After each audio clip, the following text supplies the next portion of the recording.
What's up? And what's happening, Auburn fans? And welcome into another late night Auburn Primetime Live. I'm your host, Blake Lane, and tonight we're here to talk about Auburn and Baylor. Week 1, it is officially here, and we're here to hop in and make a prediction.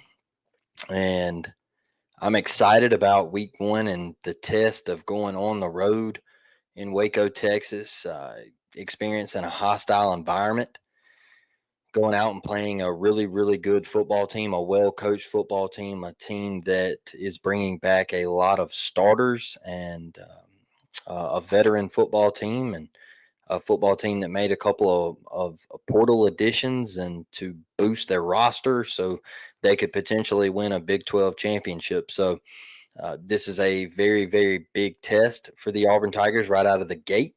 I feel like this is a massive game for the Auburn Tigers, and not only this football team, I feel like it's a massive game for this fan base and this coaching staff. And when I say that, I don't say it lightly with where Auburn football is currently at and has been for the past 5 years. I feel like Hugh Freeze in year 3 has to get off on the right foot. I feel like you can't stare down the barrel of losing to Baylor and then getting Ball State and South Alabama and then having to go to Norman and play the Oklahoma Sooners and then having to go to College Station and play the Texas A&M Aggies and then welcome the Georgia Bulldogs at Jordan-Hare. That is an extremely tough slate. So I feel like week 1 is a must win. Also, where your head coach sits right now with the hot seat talk and everybody, the talking heads in college football, always bringing up Hugh Freeze and the Auburn Tigers and the downfall of Auburn football, right? So there's a lot of hostility going into this football game in week 1, and look, I think the Auburn Tigers are ready for the challenge. I think this roster is ready to go out there and make a statement. I think this team is prepared to turn things around for the Auburn Tigers. I feel a lot of confidence when I hear your starting quarterback, Jackson Arnold, speak, and I know that's been in question, right? I know that a lot of people have said, well, Hugh's taking it easy on him to build confidence, and Hugh threw the visor and things like that. But when you hear Jackson speak, he says, hey, we're confident to go out and we're ready to win a football game. So that is a positive sign for me. He looked very, very energetic today. He looked like he was ready to go. So that was an A plus for me right there. Miss Devin in here in the chat. Yeah, I know it's super late night, and I'm sorry. I had to hop on the podcast with Bryce. It got pushed back to 7, and I just had some things I had to do, and so I wanted to fit this one in. I know I promised y'all to be on after after that episode, a little after 7, but some things didn't work out. But I wanted to get on here and talk about this matchup that's coming Friday night. So I didn't want to do a previously recorded episode and drop it. I like doing the live videos and interacting with the chat. And Samuel the Sniper, what's up, my guy? How we doing? War damn, baby, war damn. So if look, y'all are in here, I want to get your thoughts on this matchup. But first things first, I think we all know where the biggest key for Auburn is, and that's at the quarterback position. And I think, I was on Bryce's podcast, the Common Fan Pod, earlier, and I said that Jackson Arnold has the keys to a Maserati. All right. All you have to do is just don't wreck it. Don't wreck it. Go out there, trust the play, trust what Hugh Freeze calls, and Derek Nix and Ken Austin. Trust what they call and go out there and execute what they call. Spread the ball around to your playmakers. Trust your backfield and Damari Austin, and Jeremiah Cobb and Darrell Robinson. Trust those guys. Trust in your offensive line. Trust in your protection. And I think the Auburn Tigers will be in position to win this football game late. So it just avoid that crucial turnover, right? That is really what hampered the Auburn Tigers last season. And if you can stay away from the mistakes, especially on the road in an environment like Baylor, I think that you will have the opportunity to win the game late. Now, when I look at this offensive line, I am very, very excited to watch these guys really mesh together and gel. Xavier Chaplin over there at left tackle and Mason Murphy on the opposite side. You know, I always say if you don't have tackles in the SEC, you don't have an offensive line. And I can't wait to see Connor Lew get in there and lead this unit. And I think that Auburn's going to get some push. And I think that's one of the biggest keys to this game is the Auburn Tigers being able to lean on the Baylor Bears. And so I think this offensive line needs to go in there and make a statement, go in and dominate the line of scrimmage, because I feel like if Auburn can do that, Auburn will once again be in a position to win this game. And I really feel positive with Baylor in that 3-3-5 that Auburn can find success at the line of scrimmage, running the football with Damari Alston. And I really want him to have an A-plus game, and I don't want the fumbles and things like that, which I feel like he really worked through that towards the end of last season, and you know, he worked hard to get that fixed. And so I want him to really tote the load and start leaning on this Baylor defense, which, you know, there's been an argument about they're undersized and all of this. Look, it doesn't matter. Let's just get in the trenches and play football, man. I believe in what we have on the offensive side, and let's go line up and let's play. I'm tired of the talking. I'm tired of them saying that their depth chart matches up with our depth chart. I don't really care at this point. So let's go line up and play. I see you, Miss Devin. I see you over here. Let's go, Samuel the Sniper. Time to go lay hat on hat Friday and make a statement. War Damn Eagle. I'm with you, man. I'm with you. I think this Auburn team is ready. I think they're carrying themselves the right way. And I see a little bit of moxie every time I see a video come out. I see a little bit of a confidence leaking from this team. So I want Ja out there slinging it and get that swagger. I feel like that's been missing on this team for a while. Need to get that winning attitude back. I'm with you 100%. I'm with you 100%. So to start the football game, I do want Auburn to come out and run the football, but I want them to also get Ja in some very comfortable situations, some screens, some quick game. Don't force anything downfield right out of the gate. And I hope that Hugh Freeze can find that comfort zone for Ja right out the gate and get him really, really comfortable and have that trust with his offensive line and his playmakers. And then once we start running the football and the screen game, and Baylor has to start, you know, I think they're going to start blitzing, and then you can pop them over the top and hit the home run ball with a Malcolm Simmons or Eric Singleton Jr. or Cam Coleman. I think Cam Coleman has the ability to have a really, really big game Friday night. So I just don't know if they can cover him. I don't know if anybody can cover him, honestly. In my opinion, he's a top 3 wide receiver in college football. So Miss Devin says, I do not understand the argument that Baylor has proven wide receivers. So do we. They aren't all true freshmen running out there. No, they're not. Baylor does have some good dudes. I believe they have the Hawkins kid and the other kid. I can't remember his name off the top of my head. But they also have a transfer in from San Diego State, I believe. That's like 6'4" or something like that. They have Prentice from Alabama. I'm trying to think of some other ones. I'm not really sure on their depth chart. I'm not looking at it, but they're also not very big wide receivers. So I think when I was looking at it earlier, they were like 5'9", 5'10". I also don't like when I've watched them, and it's not been a whole lot, so you could take this with a grain of salt.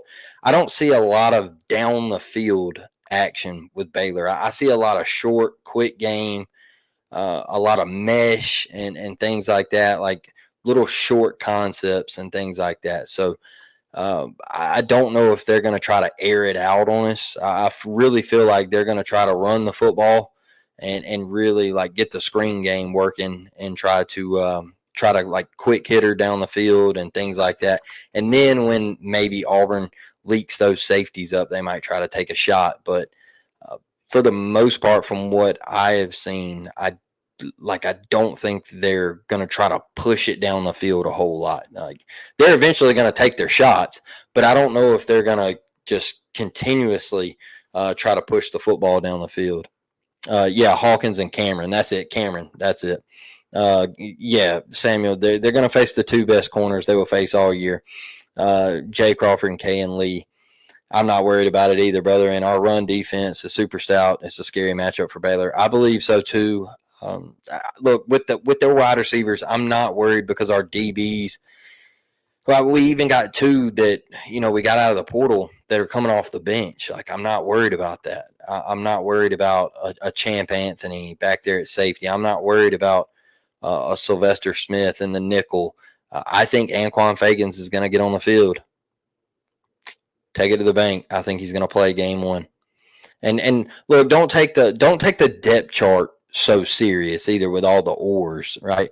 I can't remember who it was, but they were like, Blake, do you think all 34 players are going to play? I was like, no, they're not. They're not. So he was like, well, I think that's a bad recipe. I just don't think every player on that depth chart is going to play. Do I think most of them play? Yes, but I don't think every one of them are playing. Now, that's the case. If we're blowing Baylor out, then yeah, that's different. I'm talking about tight games, second half. Like I think DJ Durkin is going to find what he's comfortable with. I do expect Diaz and Melendez to play. I think those two dudes have come on as true freshmen, and I think they are going to get on the field and get some snaps.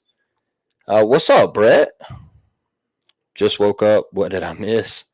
Nothing much, man. I just started, and I wanted to hop on here and at least try to give y'all an episode tonight and not do like a previously recorded thing. So, I'm trying my best to pump it out, and I wanted to keep my promise, man, because I promised y'all tonight that I would get on here. So, I'm gonna stick to that. Zach from Locked On keeps saying the gap is wide in the trenches, which is where it matters the most. Yeah, I don't think they're as talented as us. I don't.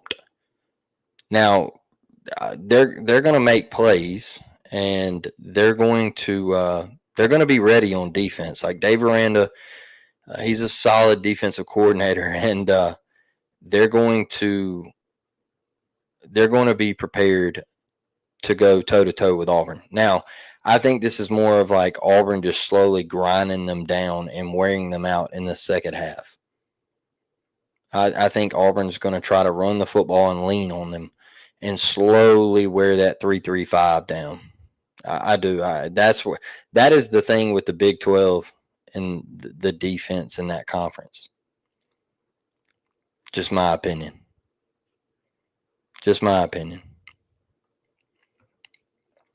I wouldn't be surprised, since Baylor's receivers are on the smaller side, that we get them in press and run them off the line and be super physical. Jay Crawford's going to be physical, brother. That's why I don't think they're going to try to stretch the ball down the field a whole lot.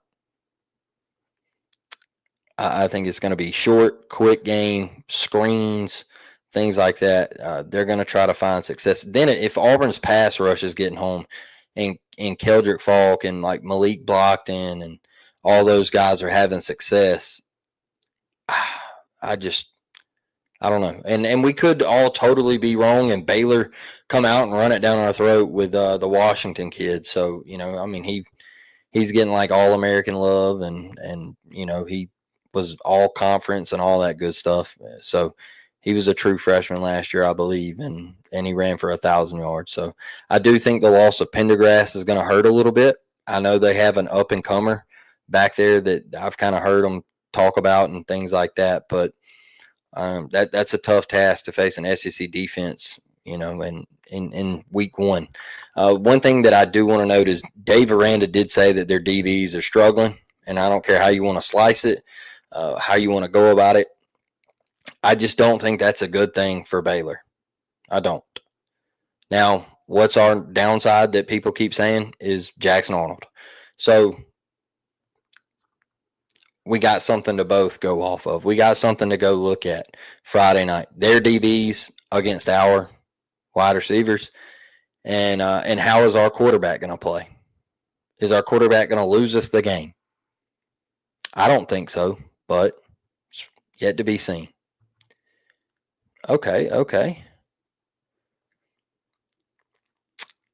Yeah, Miss Devin. I love being able to chat and interact with everyone. So much fun. I agree. I like doing the previously recorded episodes, but I just like the live shows so much better. I like interacting with the chat. It makes the show go so much smoother, and it's a lot of fun talking to each and every one of y'all. Miss Karen is in here. How we doing, Miss Karen? War damn fam. I'm sorry that it's so late. Like I was telling Devin earlier, I went on the Common Fan podcast and it got pushed back to 7. When I got off, I was like, oh no, and I had some things I had to do, and I still hadn't ate and everything like that. So I had to get in there and get some stuff done. So,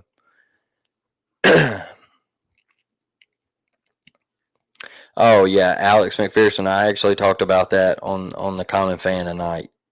Just a brutal blow, and I'm not even talking about the football side of things. I'm talking about just in his everyday life.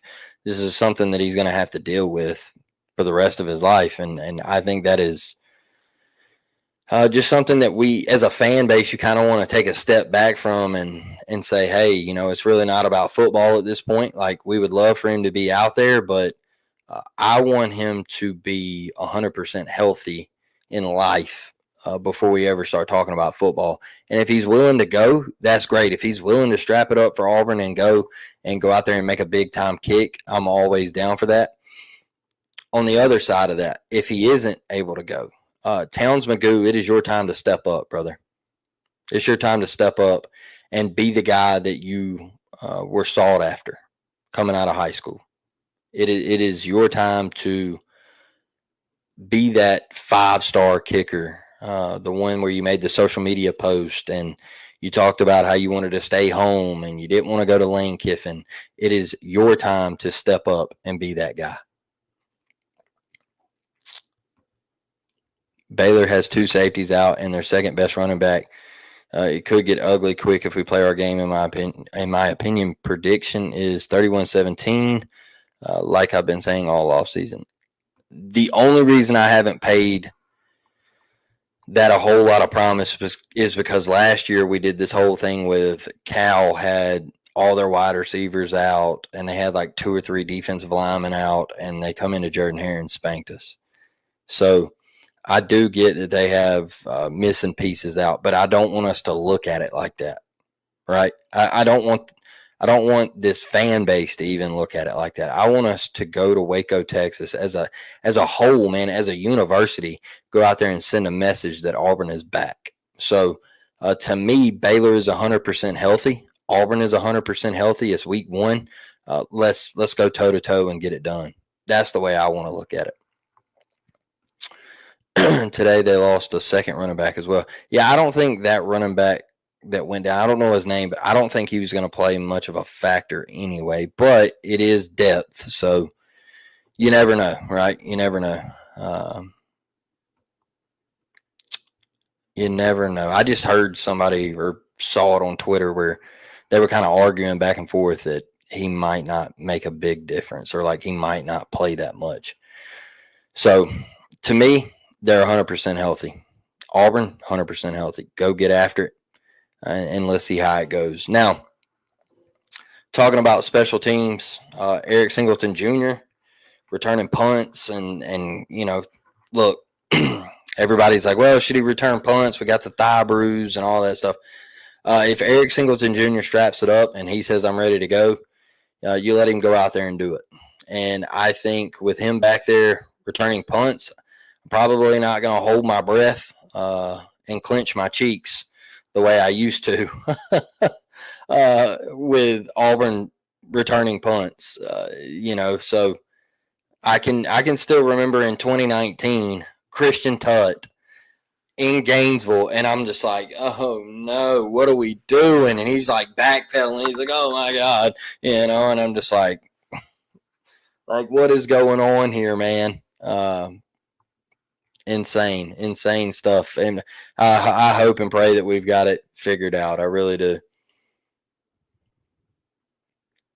In the Arnold article today that 247 did, Arnold pretty much was saying I'm him and said all his family is coming down for the game since he lives an hour and a half away. They need to, man. He needs to show us that he's him. He needs to show us that he's him, because I want to see it, and I believe in him. I really do. I think this is the guy that Hugh Freeze wanted out of the portal, and I believe that I don't want to harp on last season or the last 2 seasons, but I believe Peyton Thorne was about all we could get out of the portal.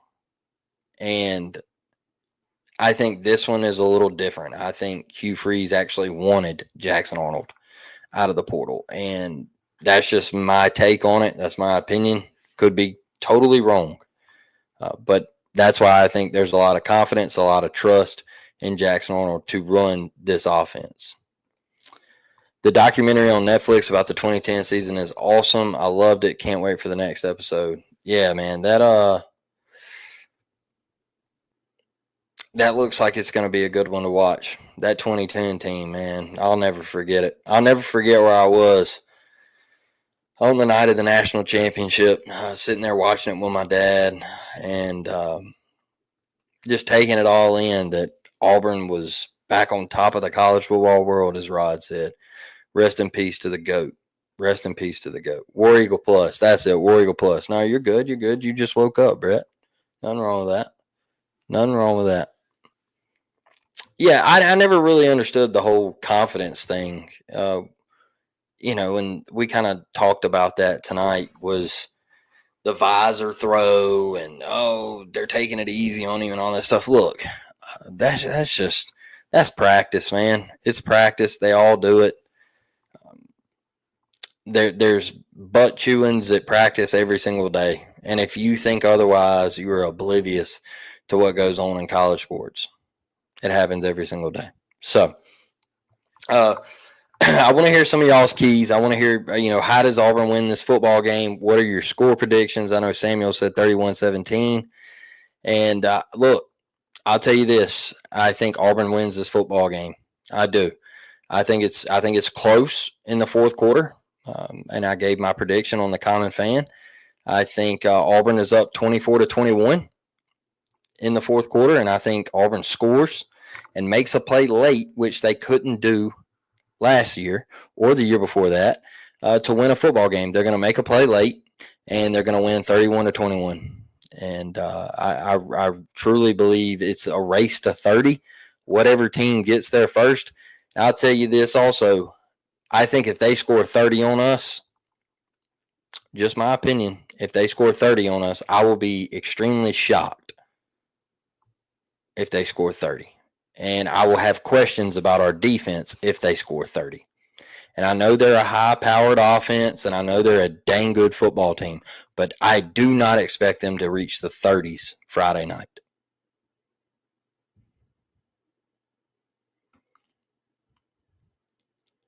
(28-21). There you have it. 28-21. Bo Jackson will be honored at the Iron Bowl, 40 years since the Heisman. Whew.